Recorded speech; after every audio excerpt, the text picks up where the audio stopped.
Hey, what's up, people? Did you miss me? Gotta let it breathe. I'm going solo tonight, y'all. Yeah, many miles have I traveled. Wiser now I am. All right. Welcome in, everybody. This is a Chad Jensen centric Orange and Blue View podcast live stream. Ron couldn't make it today, and there's too much to talk about to skip it, right? How you guys been? I've missed you. David Yunkin, dear member in the house. Stream guy, Raj in the house. We got the Papa Bear already in here, dropping a super, brother. Thank you so much, Papa Bear. Much love and respect, big dog. You know I love you. Good evening, he says, Broncos country. Hit the thumbs up and share this video. Amen, brother. Share it, guys. Smash the like button. I mean, who else do you guys know on the Broncos beat that's literally going live on a Saturday night at 6 o'clock, right? Like, come on, smash the like button for your boy. But yeah, I had a good time. Good time. Me and Scott, I flew into Atlanta. Pardon me. Flew into Atlanta. And then we Tommy Boyed it road trip from Atlanta to Mobile, which is roughly about, I don't know, 5 hours ish. But when you're in the car talking and all kind of hijinks, deers running out into the middle of the road. I just said deer running out into the middle of the road. Just kidding. None of that happened, but there were a lot of deer. Saw a lot of deer. Not the kind of mule deer that you see in the Rockies, but what were they? Whitetails, I think. But anyway, 5-hour drive, get to Mobile. And, it's January, so you never fully expect perfect weather. But let me tell you something, guys. It was cold. It was cold. I'm so glad I packed my winter coat and came prepared, or else I'd have been one miserable boy standing there in the cold for 6 hours trying to pay attention to what's going on without freezing your rear end off. Yeah, guys. I mean, the main reason too I wanted to go live is the Buffalo Bills have now successfully poached both of their coordinators from the Broncos coaching staff. Yesterday, Friday, as I'm getting on the airplane to fly home, the news breaks that Pete Carmichael, who is the Broncos' senior offensive assistant, was hired by Joe Brady, the new head coach of the Bills, to be their offensive coordinator. Now, much like his role as an OC under Sean Payton for all those years in New Orleans, Pete Carmichael will be the offensive coordinator, but of course, Joe Brady's going to be calling the plays. But that's tough, man. Sean Payton loses one of his key lieutenants that he's had for all but 2 years since 2006. So that's a toughie. Then we learned today, Jim Leonhard, as per the rumor mill, we knew he was interviewing all that stuff. The rumor mill said leading candidate for the defensive coordinator job in Buffalo. Sure enough, that's how the cookie crumbled. So the Broncos have now lost 2 coaches to the Buffalo Bills predations. Not great. Shannon Mills, love you. Great to see a dear member, a Mount Rushmore superstar. Thank you so much. She says, good evening. You were missed. Aw, Bills got a good DC. Looking forward to hearing all about your trip. Thank you so much, Shannon. I hope you know how much that means to me and everybody at MHH. The support we get from our community literally is second to none in the sports landscape, in the sports media space, second to none. And you guys are absolutely amazing. Scott and I were actually remarking on that while I was gone this week, just going, man, how lucky are we? How fortunate are we to have this community? And Shannon, you're right up there at the very top. So thank you so much. And yeah, it was a fun trip. Again, really cold. So I'll tell you, this is what you do. All right, I'll give you the quick run through what the day at Senior Bowl practice looks like. So they moved it forward 2 hours, the start of practice, which is what part of the reason why it was so cold this time around. Yes, the temperatures were colder, but it didn't help that you were starting at 1:30 instead of 11:30. By the time they actually start, stretch and do all their stuff, the national team starts practicing at about 2 o'clock. They go for 2 hours, and you're paying attention. Now, Scott, his main thing is he's trying to film the trenches and paying attention there. And so I spent most of my time filming and watching the skill players, right? The receivers, the running backs, the tight ends. So I'm filming it, watching it, taking some notes. And then the national team, their practice ends. You get 10 minutes as media to go down on the field if there was a player you want to pull aside and ask a question or anything like that. And then you wait about a half an hour as the American team then shuffles onto the field, go through the same thing, right? Stretchy, walk through. Then practice begins in earnest. And that, my friends, is when it really gets cold. That's when it got cold. Had my beanie, had some gloves. Actually, I forgot to bring gloves. Thank goodness Scott had an extra pair. And then, same thing, rinse, repeat. You get done about 6 o'clock, then you rush back to where you're staying and you start getting your content up, whether, like in Scott's case, it may be videos, edits that are going up on his YouTube channel, or in my case, I'm writing up my notebook for the day and featuring a few players on Broncos on SI, milehighhuddle.com that impressed me, etc. And you do that Tuesday, Wednesday, Thursday. Thursday night, we hopped in the car after practice. As soon as it ended, hightailed it for Atlanta. I stayed over, flew home Friday. So that's the condensed version of how it works or how it went. Now, what I learned, what I gleaned, happy to share with everybody today. So Shannon, love you. Appreciate you so much. String guy, Raj, a dear member, wondering who caught your eye at the Senior Bowl that might fall to Denver.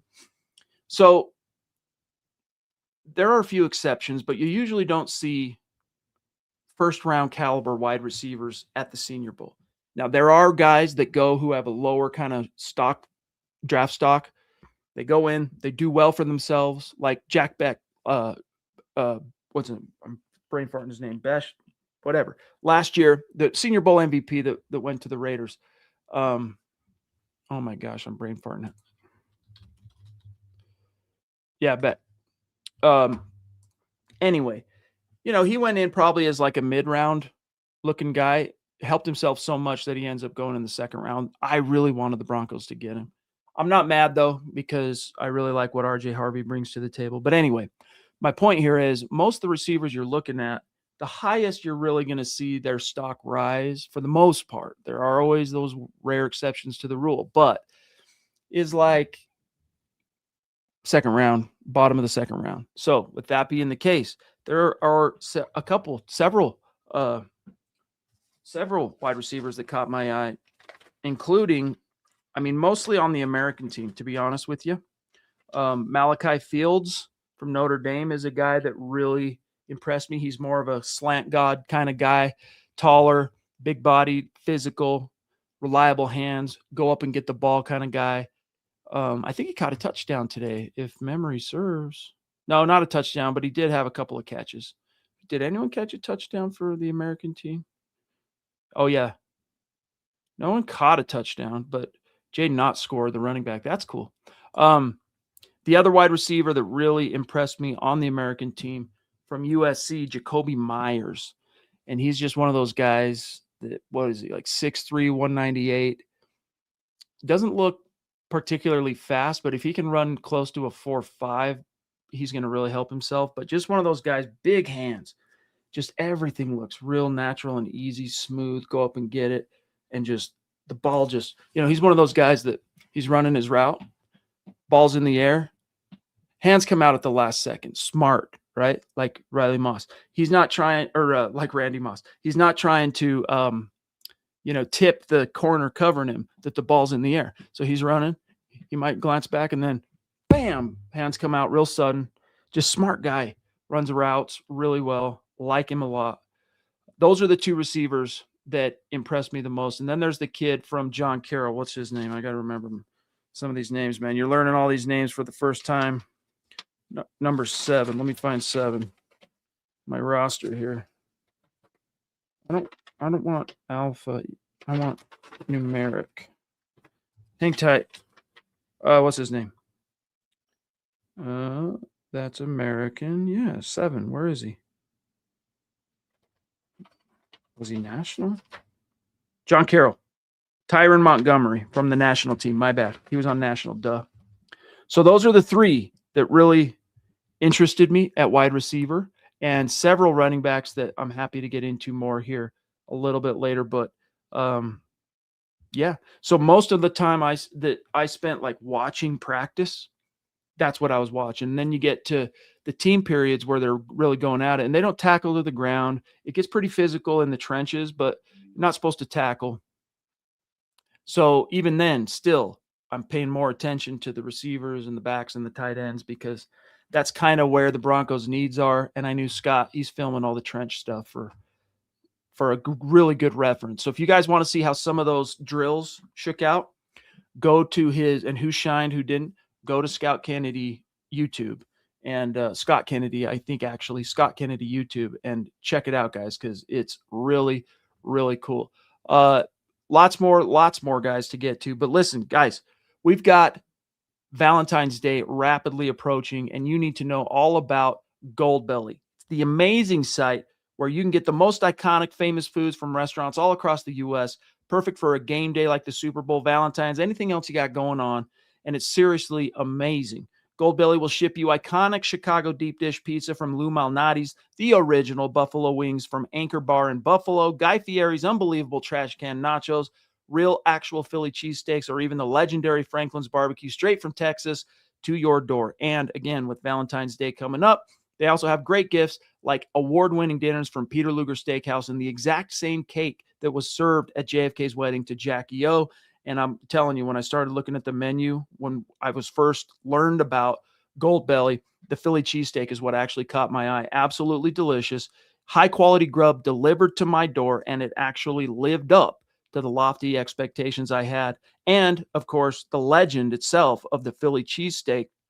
So it's like having, guys, basically a culinary piece of Philadelphia shipped right to your door, hassle-free, without having to go to Philadelphia. It's dope. Sometimes, you don't know what you're going to get quality-wise from some of these food online ordering sites, but Goldbelly absolutely delivers. Tasted amazing. So whether you're looking to turn a game day or a Super Bowl, for example, into the unforgettable experience with friends, or you want to simply impress a loved one on Valentine's Day, go to goldbelly.com and get 20% off your first order with our promo code MileHigh.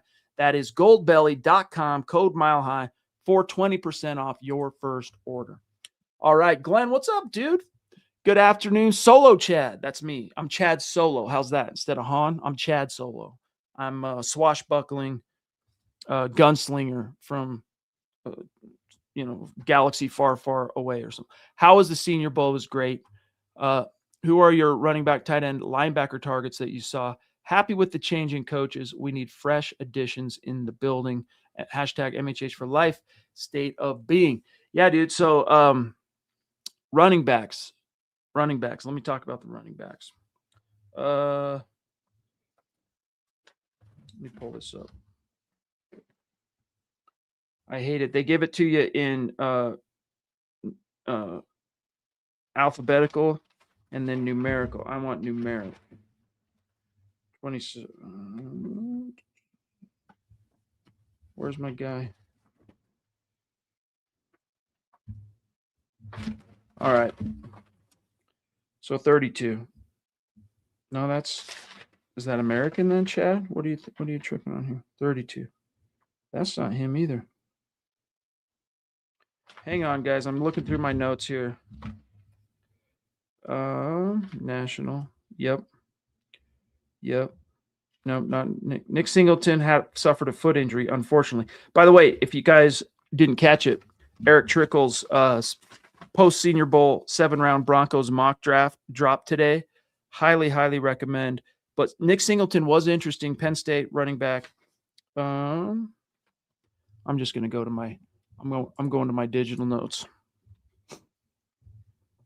Again, guys, some of these names, like, I'm learning them for the very first time while I'm out there, and it's not always easy to remember all of them off the top of your head. So let me pull this up real quick. Yeah. Here we go. All right. So today, obviously, the main one that jumps out is two main ones that jump out to me is Jaden Ott. If you guys watched the Senior Bowl today, pretty good reflection of how he looked in the practices, running back out of Oklahoma. Just awesome, dude. Awesome guy. Mike Washington is my favorite from the practices. He ended up scoring today. Did he score? I think he scored. Let me double check that. Maybe I'm looking at the box score here. Did he score? Man, I don't think American rushing, American receiving. I could have swore he scored. Maybe not. Either way, Mike Washington today had 5 carries, 26 yards. He was awesome. Big guy, 6 foot, 228 pounds. The Broncos have the 5'8", 200-pound and under, 205 and under thing on lockdown. They got several options there from RJ, even JK if he comes back. Tyler Bidet, Jaleel McLaughlin. What they need is a true between the tackles grinder and a guy that has a little bit of burst to his game at that. And I'm telling you right now, guys, Mike Washington Jr. is my favorite dude of that entire running back group that I saw in Mobile this week. Also, I'm going to butcher his name, Rashul Faisan. Didn't feature much in the game, but man, he made some interesting plays, really great balance, contact balance, twitchy, bursty, really interesting. So those are my running backs that really jumped to my attention at the Senior Bowl, Big Dog. No tight end to me, I'll be honest. No tight ends at the Senior Bowl during the practices really popped all that much. Jolly's the one that kind of interested me the most. We can talk about him here in a second. Brad Murdoch, a dear member, a superstar, an OG at that, checking in, saying, good evening, everyone. Good to see you, Chad. Hated to lose Jim Leonhard. Who do you think Sean will replace him with? I don't know. It's a really good question because probably in the interest, I don't know. Does Sean Payton fire cornerbacks coach Addison Lynch on Tuesday? After, he's smart, right, Sean Payton? The firings come after he's obligated to speak to the media, so he doesn't have to really talk about them. Holds his end of season presser Tuesday, a little bit early in the day. Then like an hour later, fires a few guys. One of them, though, was Addison Lynch, cornerbacks coach. Not to be confused with the secondary coach. That's everybody in the defensive back room, right? Safeties as well. That was still Jim Leonhard's domain overall. And then, of course, he was the defensive pass game coordinator, which was a title given to him to kind of sweeten his resume when teams came knocking last year. And Sean's like, hey, man, stick around. Here's a new title for you and some extra responsibilities. It'll brighten up your resume because I think Vance is going to be gone after this year. He's going to get some head coaching opportunities, and you're my DC in waiting. And even though Vance Joseph had all that attention, all those interviews, no one went his way.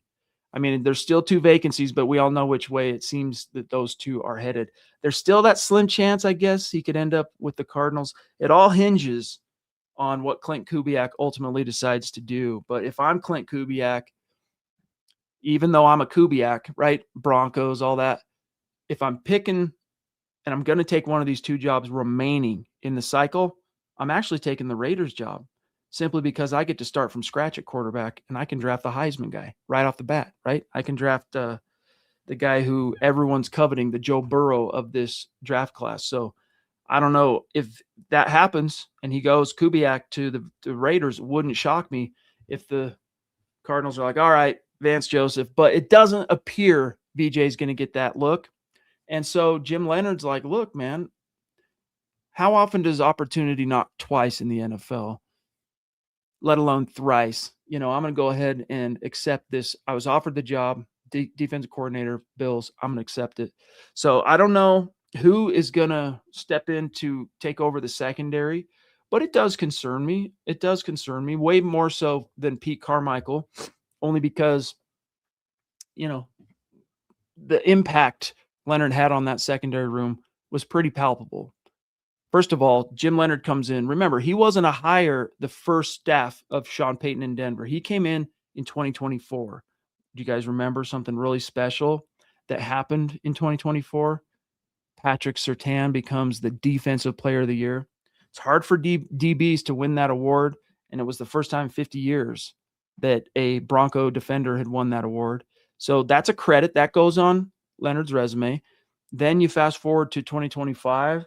2 Pro Bowl, a Pro Bowler and an All-Pro come out of the room, and you have guys like Jaquan McMillan really stepping his game up under Jim Leonhard. Riley Moss, I still to this day defend as one of the better number 2 corners in the league. He did manage to start cutting down his PI stuff, and I didn't love some of his tackling lapses, which is very uncharacteristic of Riley Moss, but I digress. So, he had some really good success. I think he maximized the talent in that room, and that's not going to be easy for whoever comes next. I'm not sure. I don't want to lie to you, Brad. I don't know who Sean Payton has in mind to replace him with at this stage. Thank you, buddy, for the super chat. Seabass, the only one. All right, dude. Now, I feel like I recognize you, but it's showing your handle, not your name. I'm going to see if it maybe shows it on YouTube. Well, I don't have time. I'm by myself. Either way, dude, thank you so much for the support, big dog. Much love and respect to you. Hi, Chad. Hope you're doing well. I'm wondering why didn't Sean Payton get RJ Harvey more prepared to run in the snow when RJ even said he never had ran in the snow before since he was a Florida guy? Yeah. Well, it's a tough decision to make as a coach. First of all, there wasn't any snow in Denver that week. The snow started basically in the third quarter. However, if you're a coach, do you want to acclimate your players to the elements, or if you're practicing for a game and you got to get a backup quarterback up to speed and all that, do you want to practice in as sterile an environment as possible to maximize those reps to make sure nothing's impacting what's happening on the field in terms of the elements? It's tough. I got to be honest with you. If I'm the head coach, I'm not sure what I do. Maybe I practice inside the first 2 days and outside the last day. I'm not sure exactly, but I'm not sure what more they honestly could have done to get RJ fully ready for the elements. I mean, everybody struggled in the elements. It wasn't just RJ, man. It was everybody. I gotta fix something real quick. Let me see what happens if I go like this. Yep, I gotta go like that. Well, like that. Like that. So anyway,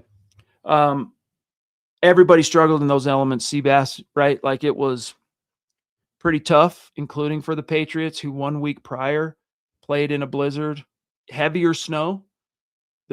I would say the snow was sticking even more so in that Patriots game. It was a wetter snow because you're in the higher,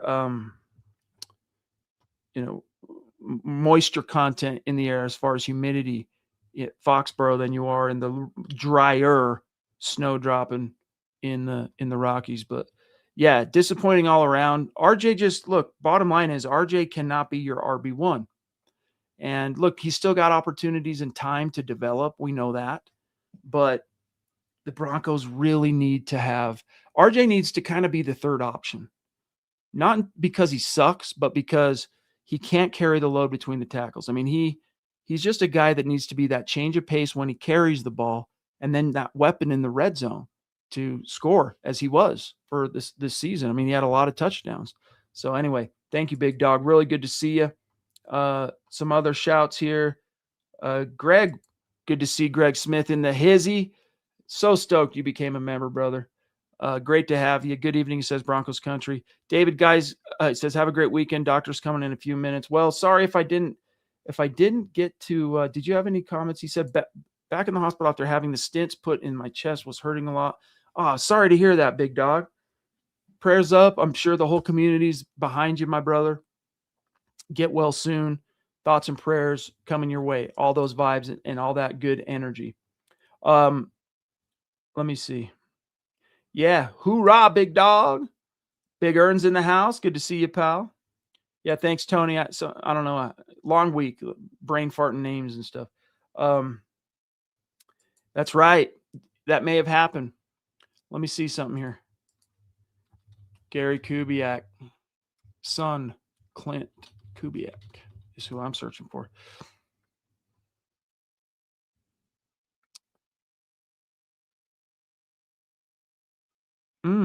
Did he pull out? I haven't been on X for a couple hours. I was doing some business stuff today. Let me look. Let me see. Let me look. Let me check it out, you guys. Let me look at my let me look here. Yep. Let's see. Hang tight. I'm just verifying. I'm not saying you're lying. I'm sure you're right. I just did a quick search and I didn't see it portrayed that way. So, I mean, I know Davis Webb pulled out of the Raiders opportunity. So if you have, let me just try searching Clint on X. Let me see what the latest is. Let me go latest. Just verifying real quick. Hang tight. Sorry for the dead air, guys. Yeah, I'm not seeing it. But either way, we'll see. We'll see, buddy. Imagine being those teams. But now here's what's crazy. Raiders, like, man, can we just get a head coach? Same with the Cardinals. But if you guys remember when Sean McVay got his job, he was no one wanted the Rams. No one wanted that job. That's why they were interviewing guys. If you go back, Sean McVay, what year was that? Was it trying to remember? Right, 2017. He had been offensive coordinator, very young though, right? 2017, we'll call it 9 years ago. You know, he was 31, very young guy. They took a chance on him. And the reason they took a chance, yeah, he came in there as the last guy they interviewed, one of the last jobs open. It might have been the last, if I remember right. And they were like, whoa, after interviewing, we can't let him leave the building without hiring him. He's got to be our guy. So you never know. You never know how it could shake out for some of these teams. But if you're the fans of the Raiders or the Cardinals, you're a little bit bummed out by no one wants these jobs. Glenn says, I really liked Washington, the running back, prior to the Senior Bowl as a fit for us, as well as Jam Miller from Alabama. Same as you, looking at size, speed, and blocking too. Yeah, Glenn, you've been real busy on the mock draft simulators. It's cool, man. It's really cool. I remember when, like, I love doing that. I still like doing it. I just don't have the time. My day, every day, guys, I'll tell you how my day is broken up. It's either writing articles or editing articles from about 8 a.m. to 9 p.m. Little bit of breaks in between to like upload reels and videos, little bit of breaks to see my wife and kids, dinner, lunch, little bit of break to do the podcast on the nights that I stream. And in case you guys missed it, the Mile High Insiders podcast is officially in the books. Luke and Tom are opting to move on to other pursuits in their lives, and we're going to miss them. No drama at all whatsoever. They're just kind of at a point where they want to focus on other things, their families, different things. So those of you who are OG Mile High Huddle podcast people, when Zach and I started streaming live, we went 4 nights a week. We went Sunday, we went Monday, we went Wednesday, we went Thursday. At the time, Mile High Insiders was the Saturday night show. And what happened was in 2022, we had an opportunity to try our hand on the radio local in Denver. And we're like, man, if we're going to be doing daily radio show for a couple hours and maintaining our podcast, we got to cut one of the nights out. So we decided to relinquish Wednesdays because the games for the gut reaction, with the exception of the occasional Saturday, gut reactions are always Sundays, Mondays, or Thursdays. Could never be anything other than occasional Saturdays. So we're like, hey guys, you take Wednesdays. And what it was like 2 years later, we filled Saturday, or a year later, we filled Saturdays with Orange and Blueview. I digress. Point is, Zach and I are returning Wednesdays as well. So we're going to be going Monday, Sunday, Wednesday, Thursday, the 7 days a week, 6 p.m. local, 8 Eastern thing marches on. So anyway, good to see you, buddy. We got Smouse in the house. Unique Prepping says, sucks. A dear member, a good friend. Says it sucks that Leonhard got hired, but in Sean we trust. And that right there, let me see. That little part right there is the key here, guys. People go, oh, what's it good? He fired Joe Lombardi. Now you lose Pete Carmichael too on offense. What does it mean for Bo? Oh my goodness. It's all good. First and foremost, as long as Davis Webb sticks around, you're good. You're good. But the bottom line is the immutable, unchangeable piece is so long as Sean Payton, the head coach, the culture creator, the offensive mastermind and play caller, remains Bo Nix is fine. Not going to miss a beat. Trust me on that, guys. All right, lots more to get to. But first, guys, we got to talk about Cozy Earth, because Valentine's Day, Broncos country, again, is almost here. You got to ask yourself, how will you show yourself, those around you, a little extra love, whether it's for someone special or just yourself? Cozy Earth makes it easy to bring comfort and care into your everyday life. This Valentine's Day season, we are offering a BOGO pajama deal you won't see any other time of year. Guys, you got to check out the bamboo pajama set. By the way, do you say pajama or pajama? As you can tell, I'm a pajama guy. It is a classic Cozy Earth favorite, and it's the sleepwear upgrade that'll make you look forward to slipping into bed at night even more. Lightweight yet cozy, this soft pajama set helps you fall asleep faster and stay comfortable longer. Designed to drape beautifully and sleep cooler than cotton, it keeps your temperature just right without overheating, makes for a great night's sleep. You got to try them out, because if you don't love them, you can return them hassle-free, but trust, you won't want to. Cozy Earth offers customers a 100-night sleep trial, so you get to try 100 nights sleep in it, as well as a 10-year warranty, because once you feel this level of comfort, gang, you'll want it to last a decade. These viral PJs are so good, they sold out during the holidays, and now they're back with an exclusive deal only available until February 8th. So head to CozyEarth.com, use our code HUDDLEBOGO, it's all one word, HUDDLEBOGO, to buy one, get one free. Get these PJs for you and someone you love. And if you get a post-purchase survey, guys, you got to be sure to mention you heard about Cozy Earth right here at MHH. Celebrate every day with love.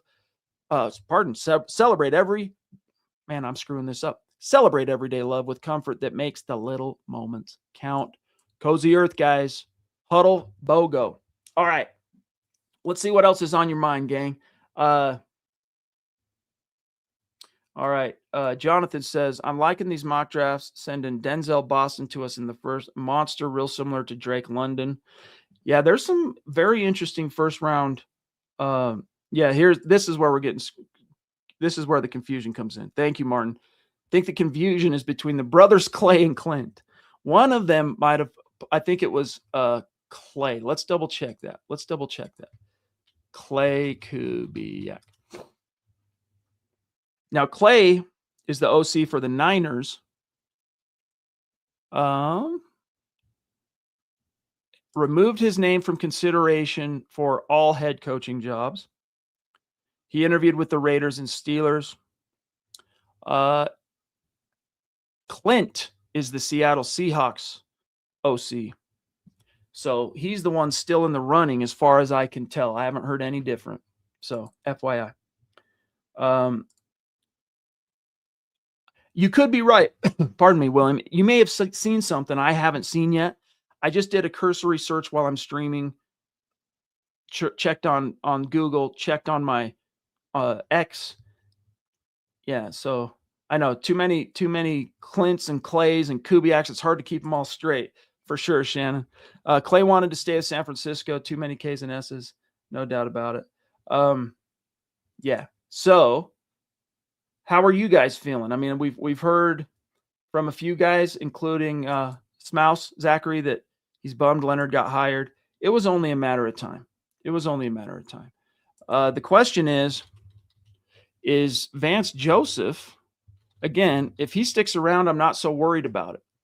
If he ends up staying on as the defensive coordinator, I'm not as worried about losing Jim Leonhard, just because kind of similar to the concept of as long as Bo Nix has Sean Payton, he's in good shape thing.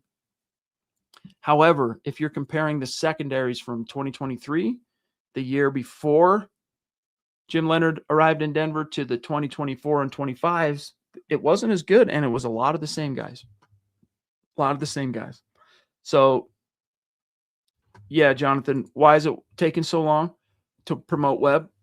Well, first of all, they want to make sure they do the right thing. Second of all, they got to satisfy the Rooney Rule, and they got to, in good faith, interview minority candidates.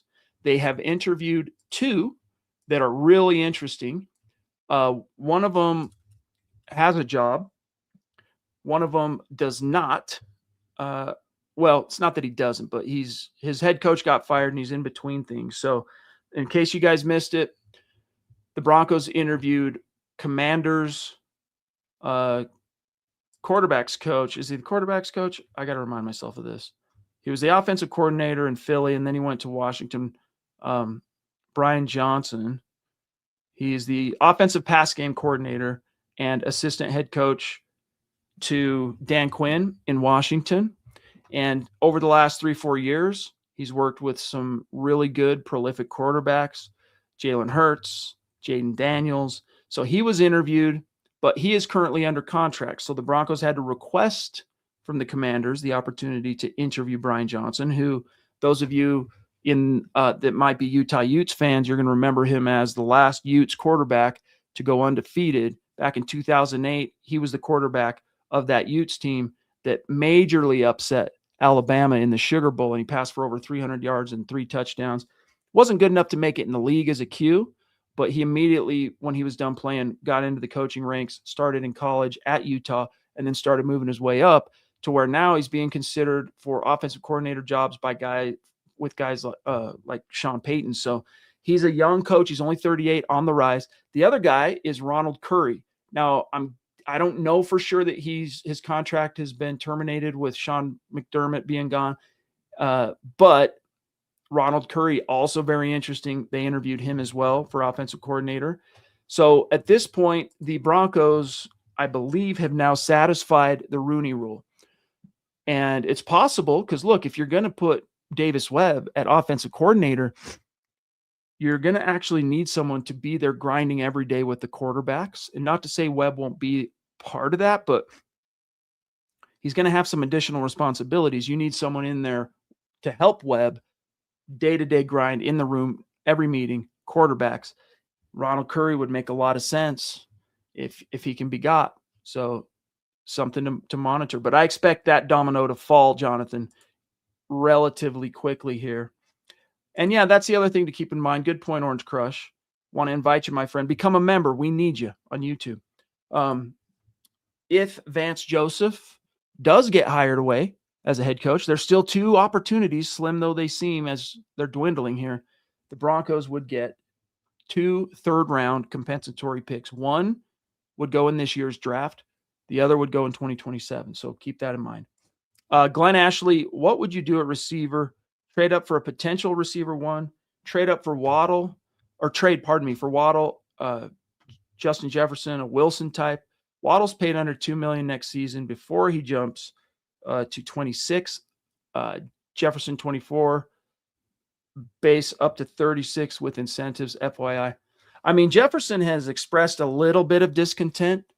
I mean, not a little bit. He made his frustrations with the quarterback situation in Minnesota quite plain during the season. And then he had those posts wishing Sam Darnold success in the Super Bowl and kind of lamenting a frustrating tone that the Vikings let him get away. So what would I do? I would stick to the draft. You know, if the Dolphins are willing to deal and you're not having to sell the farm to get Waddle, yeah, but I think there's some guys in this draft that could solve that for you. I mean, if you guys go back, Broncos are going to be picking what, 30th, right? If you go back and check out Eric Trickle's 7-round mock, the first one of 2026 that dropped today, his first-round pick, he has the Broncos taking Texas linebacker Anthony Hill Jr., which would absolutely fill a need. Round 2, Elijah Surratt, the receiver from Indiana, national champion. 37% of Surratt's yards came after the catch. That's what we need, a guy like that. So my preference is to stick to the draft, even if it means trading up for a specific guy, stick to the draft. Shannon jumping in again. Love you so much. She says, bringing in new coordinators to give Sean and VJ input while still keeping the team culture sounds like a good plan to me. Well, it's so dumb that they created these new titles over the last 10 years, pass game coordinator, run game coordinator, because they are not technically coordinators. So there's only an offensive coordinator. defensive coordinator, special teams coordinator. Those are the only 3 actual coordinator jobs. There are titles, but they work underneath the coordinators in their respective slots. Now, that being said, people still think, is there a chance Sean Payton will make Davis Webb the offensive coordinator and let him call plays? In a vacuum, you go, snowball's chance in hell. Sean Payton's not giving up play calling, right? However, there was that report early this week before the Bills hired Joe Brady as their head coach. Sean Payton wanted him as offensive coordinator, was willing to let him call plays per the report. So if he was willing to give up play calling to have a coach like Brady, who's already a proven play caller in the league, mind you, maybe he'd be interested thus or willing to give Davis Webb. I don't think it's going to happen. The sweetener that Davis Webb is getting on his resume this year is that he gets to become offensive coordinator. He's never been a coordinator. Pass game coordinator, but it's technically not a coordinator. So there you have it. Defense,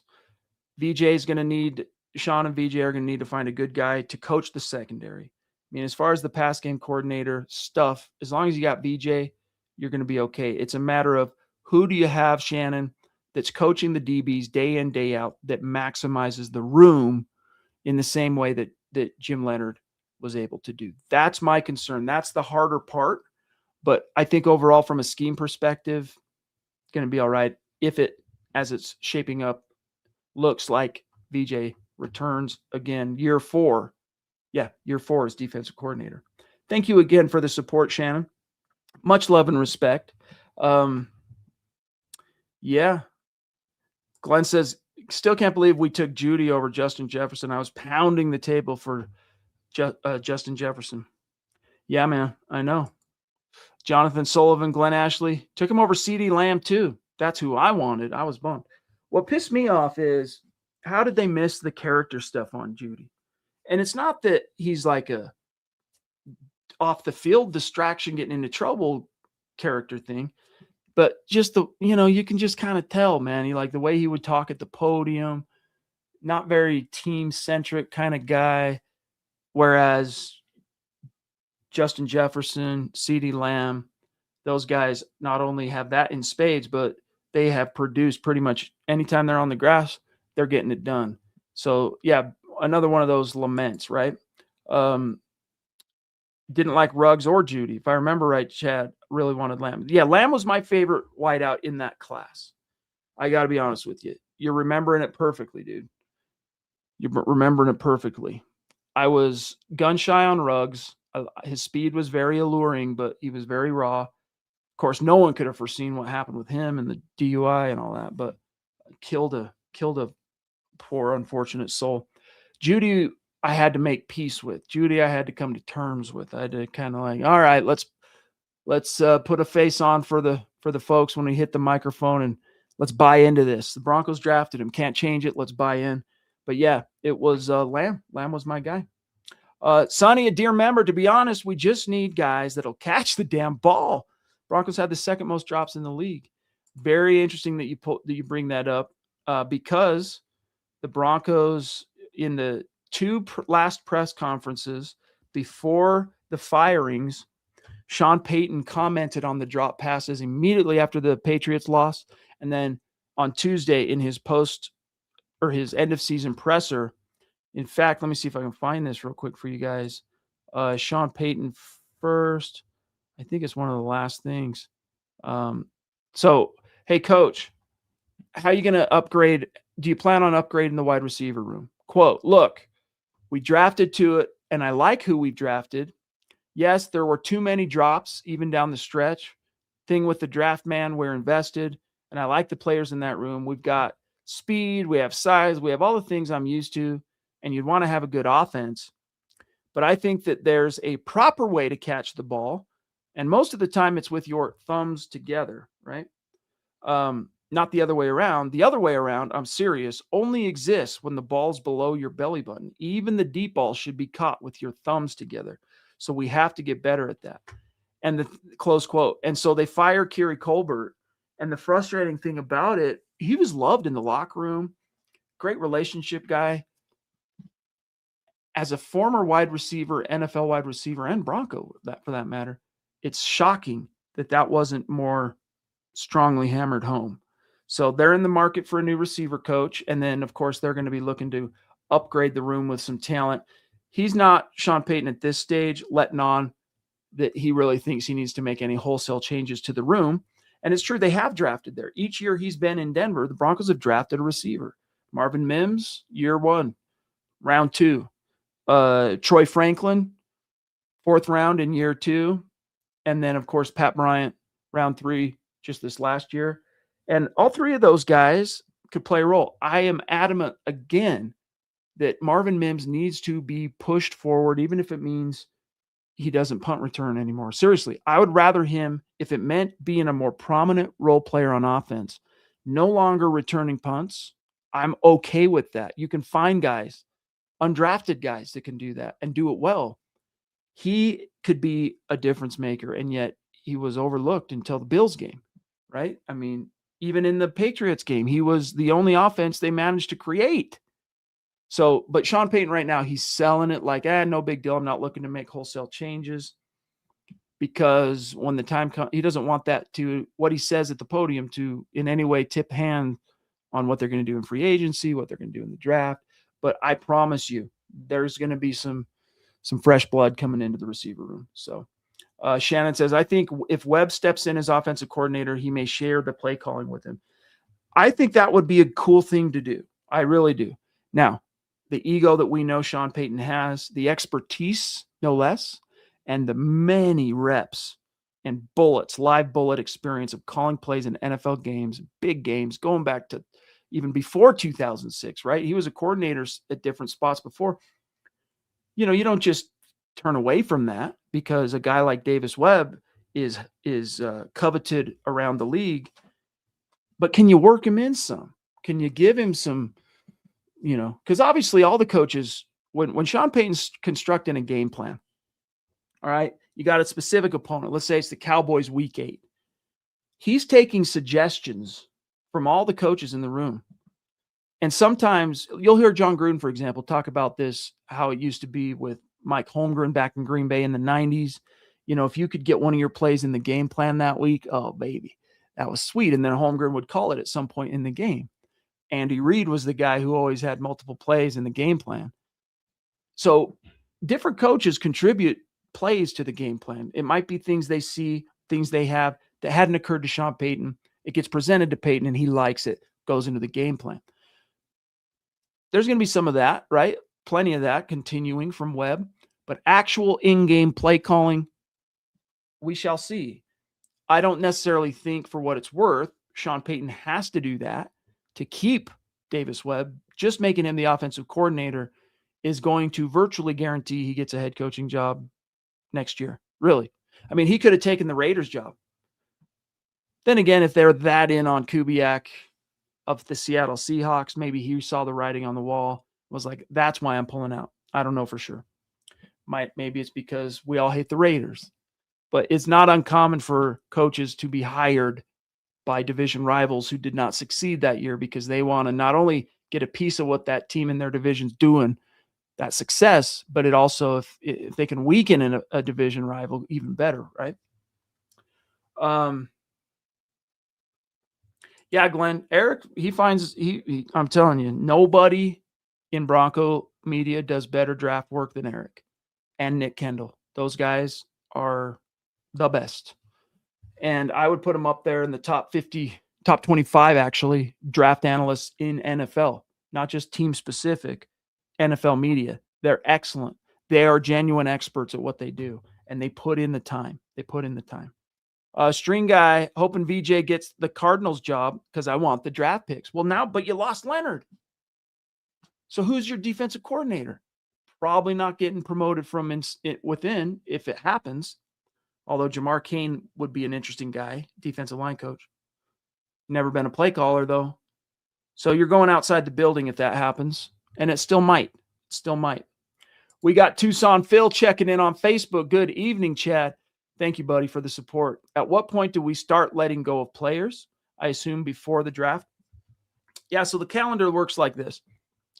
season ends, for all but 2 teams, it ends at some point in January, right? For the Broncos, it just happened. So right now they're going through the coaching staff stuff, fending off as best they can teams from hiring their guys when they lose at that and they lose a guy. Now you got what we have to look forward to the next week or two is now they have these coaching vacancies to fill. Secondary, cornerbacks, we'll see if they make that 2 jobs like they did last year. I don't think they will. I think they'll hire 1 guy to coach the secondary. We'll see. They got to fill. I mean, that job that Pete Carmichael gave up to go to Buffalo was a job created for him. It's not like he stepped in and filled a job someone else had. He was a senior offense. He's basically just another guy in the room that Sean Payton trusts. But you know who else just got made available? Impacted the playoffs, by the way, for the Broncos. John Morton. Lions, he was the pass game coordinator in 2024 for the Broncos. Lions hired him to replace Ben Johnson as the offensive coordinator. Fired him, though, after 1 year. He came in. Sean Payton hired him as a playoffs consultant. You remember that Frank Crum touchdown? That was a play John Morton submitted in the team meetings. Hey, coach, you might want to look at this on goal line. It worked for us here, there, and it worked. John Morton, my guess, is going to be grafted back into the actual full-time coaching staff with Davis Webb likely to be the offensive coordinator. Wouldn't surprise me if John Morton returns as pass game coordinator. And then you got to get a quarterbacks coach. Now, there is a slim chance, very slim. Davis Webb still coaches quarterbacks and holds down offensive coordinator, but I think they're going to have to hire a guy to be in that room every day. So that's another job. All right, back to the calendar. So once the hiring gets done, let's say that takes us into like a week or two into February. Then you have the Super Bowl. Then at the end of February, you have the Combine, all right, which I'll be going to as well. And then March, I can't remember the exact date, but it's like the second week of March is when the new league year opens, aka free agency opens. All right. So what starts happening is right up at that point, if the Broncos are going to move on from anybody, you see it right before the new league year opens. And then they go out and they start signing free agents, first wave, second wave. Then that kind of gets you through March. Then you got the long slog of April where you're just everything's about the draft. We've spent weeks now talking about how the new free agent signings fit in. And remember, free agents fill roster holes immediately. That's the point. And the draft is supposed to be more long-term depth. Doesn't mean they don't play or that you don't rely on them early, but that's kind of the model. Then you get to the draft end of April. And then 2 weeks after that is the first rookie minicamp. OTAs begin officially. 2 weeks after that is when all the veterans return to the building to start kind of commingling with the rookies. They got their new 2026 team now fully together for the first time. You get through OTAs that lasts all the way up until usually the second week of June is when mandatory minicamp happens. Then they break for 6 weeks. It's what we call the NFL desert. We hate it. It's the worst point. Nothing's happening. There's no OTAs. There's no draft. There's no free agency. It's just, all right, let's start daydreaming about what this season's going to look like. And then training camp kicks off the first week of July, and we're off and running. Rinse, repeat. So there you have it, big dog. Long-winded, I know, but I'm covering the bases for you, Phil. Drew in the house. Chad Solo, that's right. Good to see you, buddy. Thank you for the super chat, big dog. Says, can we get Alex Gibbs back? But for real, we need 100% better zone run blocking, not RJ's fault. I kind of took exception when Milton Williams. Here I am, man. I'm still so frizzle fried from the trip. Yeah. Defensive tackle, Patriots, right? Milton Williams, Super Bowl star from last year, gets to go to another Super Bowl. Walking off the field at Empower Field at Mile High. Says, number one offensive line, my ass. Did you guys hear about that, by the way?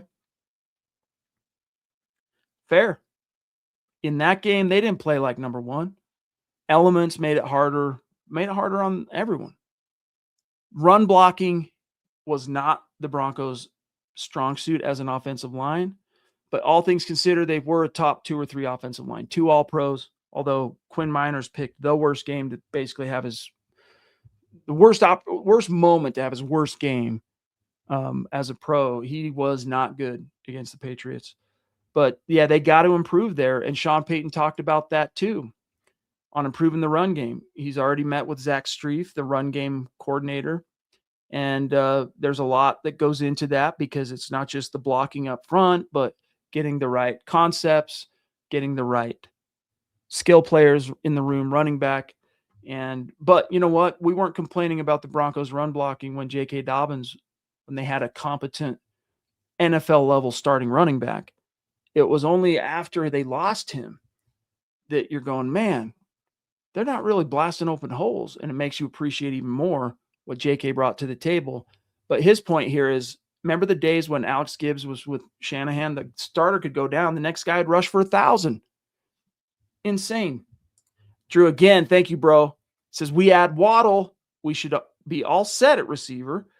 Troy Franklin has space for a year 3 breakout as an elite receiver 3, and Pat Bryant presses the Sutton spot. I don't know, man. Troy Franklin, I don't know if I'm going to say it right. You guys have heard Nick Kendall talk about the Broncos have Cortland Sutton and then a room of number 3 wide receivers. What they need is a number 2 that can genuinely put pressure on Sutton to be the number 1. That's what they need. They don't have that guy. Is there a chance a Bryant or a Franklin can continue to ascend? There's always that possibility. I don't see it, though. I think Bryant's ceiling is a mid-level number 2. I don't think he's ever going to be a Sutton.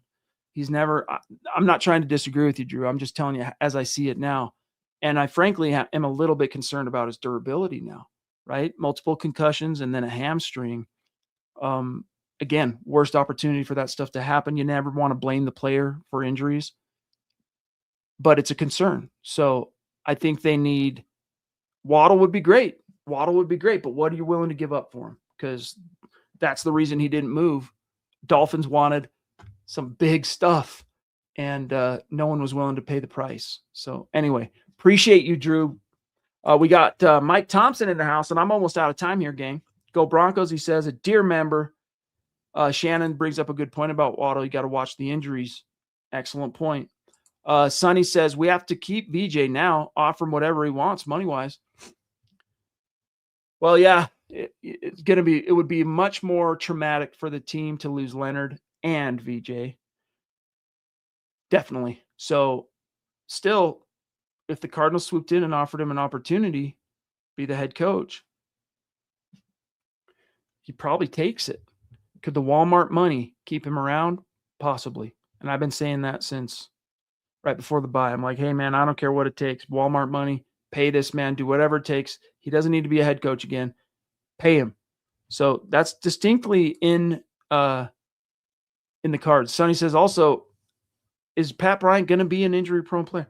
That's what I'm worried about. Now I'm going to go back. I'm going to look at something off the top of my head here. I'm checking to see games he missed in college real quick. I mean, he didn't miss a lot of time in college at all. So I'm willing to accept that his rookie year, especially down the stretch, was an anomaly and more a product of hitting the rookie wall. Mike says, I was at the Sunday night game in the snow when Ronald Curry, that was insane, dude. Made one of the greatest catches I've ever seen, one-handed back of the end zone. His name always brings up that memory. Cool anecdote, bro. Thank you for mentioning that. And yes, that's how most Broncos fans will recognize the Ronald Curry name, former Raider wide receiver that made that amazing catch. Todd Ostendorf, what's up, buddy? Good to see you, pal, in the hizzy. Got your Bo Nix jersey. Love that. I'm about out of time, guys. Just disputing the Waddle injury history. Let's look at his. I'm not going to pretend I'm an expert on it, so I'm just going to go. Jalen Waddle. Let me just see games missed. All right. He hasn't missed a ton of time, to be fair, Shannon. He's missed a little time, not a ton of time. So he's missed games in every season. Last year, he only missed 1 game. Year before, he missed 2. Year before that, he missed 3. Year before that, I take it back. Appeared in all 17 games, started all 17. That was his second year. And then his rookie year, missed 1 game. So injury prone, no. Injury concerns, minor. But definitely, as Shannon mentioned, something to pay attention to for sure. Guys, I am out of time here. Gotta go.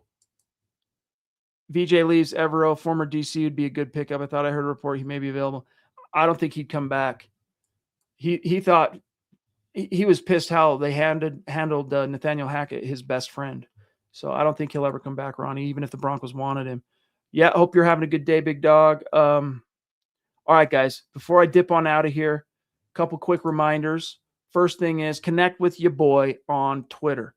And if you are on X and you're already following me, please hit me in the mentions. And because a lot of times the names are different on YouTube, Facebook, etc., than they are on Twitter. So do one of these in my mentions and tell me who you are. I will follow you back if I know who you are from the chat. Trust me on that.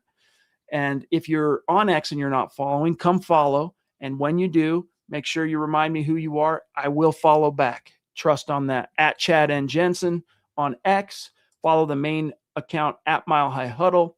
And then also, guys, if you want to grab a hat or a t-shirt, mhhmerch.com. We're killing it on Instagram at mile_high_huddle. Join the Discord server, gang. The link is in the description of this video. It's been a bustling community, and we need more people there. We need more of you in the Discord helping to keep the conversation going.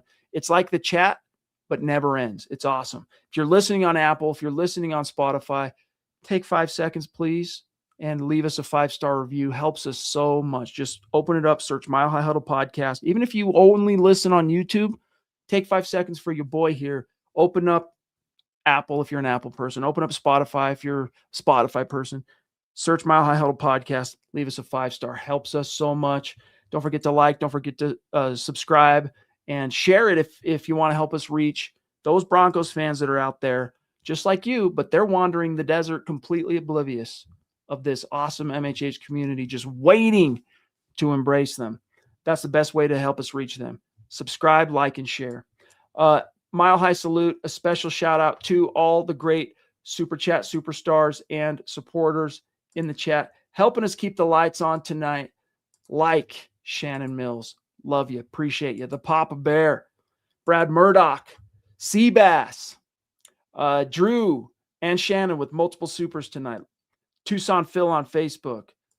Love and appreciate everybody. If I seem a little frazzled tonight, it's just because the traveling kind of did me in a little bit. I got in only 3 hours sleep. So woe is me, but I'm a little frizzle fry. But I didn't want to miss the opportunity to speak to you guys. So I love you. I appreciate you. I will see you tomorrow night with Zach for the Mile High Huddle podcast.